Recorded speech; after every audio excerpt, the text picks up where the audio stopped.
right? So I'm going to whizzer here. I'm going to get separation, but we're going to be hip to hip here on the mat. All right? This is where I wanted to get you. Okay, when I wrestled, when I competed. Okay?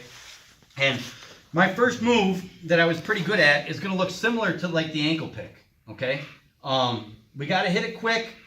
But what I would do here is off my sprawl, instead of being exactly hip to hip, because now I gotta, to get inside, I gotta bring my leg in. So I'll kind of get to the side here a little bit, more like a letter L than I would be necessarily hip to hip, but maybe on like a 45-degree angle. And I'm gonna down pressure with this whizzer and get him extended, get him down to an elbow or get his head away from his hips.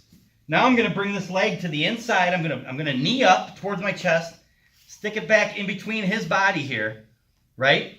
And keeping this down pressure. High shoulder has to win here. I got to be high on the shoulder. And now I'm going to run him over. Okay? Sideways, not back. Just watch. I'll show you first and then you'll kind of get the gist of it. But so what I would do is I'd come here, boom, I'd step this in, and then I'm going to elevate this leg and hip into him. Okay? Now a lot of times, if Mike's a good athlete like he is, he might not go straight to his back. But so I down pressure here, I'd kick, and then I'd run it over as much as I could, and then I'd limp arm out and try to scoop behind. All right, but that's not ideal. Ideally, we'd like to break him down to a hip if we can, but just be aware he's not going to always roll straight to his back. So I come here, boom, I step in, right, down pressure hard, whizzer hard on that shoulder, elevate this leg. I'm going to kick it up and back towards the ceiling, and then I'm bumping with my hip and trying to run him over. All right, if I can get here, I still got high shoulder, right? We can jam and sit, or we rotate him to his back, but just a nice way, because right now we're even up. There's a ton of stuff he can do to me too, right? So I want to take the advantage away, and a lot of times, you know, I use this for a ton of takedowns.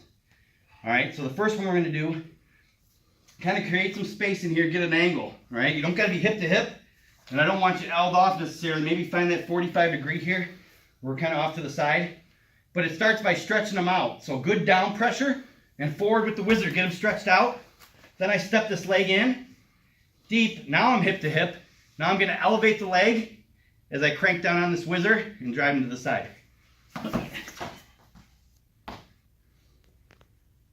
Okay. That's number one. I'll show the two from here just so we can be efficient while we're here. All right, so that's the first one. Okay, now this guy's got a million different ways he can react. Okay, sometimes he'll reach across and try to take this wrist, right? When he does, we bury him with a headlock.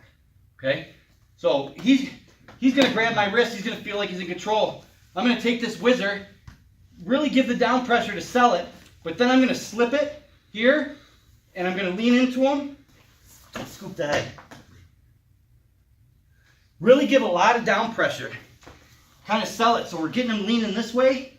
And then as I release, his head comes up a little bit. Right? So I'll really sell it here. I'll crank, crank, crank. And then as he grabs this wrist, he's going to bring his head up to move into me. And we just hammer it right there. So he's being proactive. He's like, forget this. I've got an underhook. I'm going to get wrist control, and I'm going to sometimes circle back up. Maybe he just wants to square back up and get to our feet. Or he's got his own offense in mind. But we're just going to take it. We're going to allow him to reach across. The key that sets this up is that reach. If he keeps that hand back here, I won't have nearly the success I'll have trying to get this headlock. So you can almost bait him into it and post his hand close. Rip it. But it's got to be hard. And it's got to be a lean, right? You're not on your feet, so there's not going to be any big hip turn.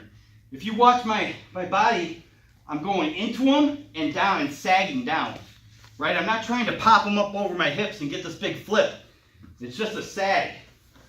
I'm taking all my weight and I'm just kind of fall into him. It sounds lazy, but just kind of fall into him to get it started, and then I'm turning my hips, but you're not going to get this big explosion like you would in a regular throw. So he grabs here, I just lean into him at first, and then once I come around the head and I grab the arm here, now watch my hips turn into it.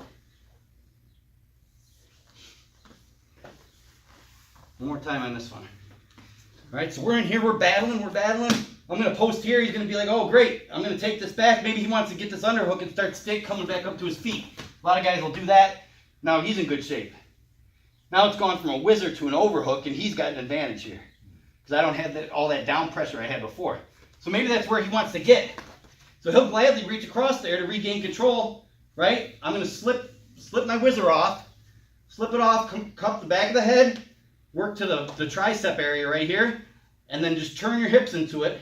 Pop, pop, right there.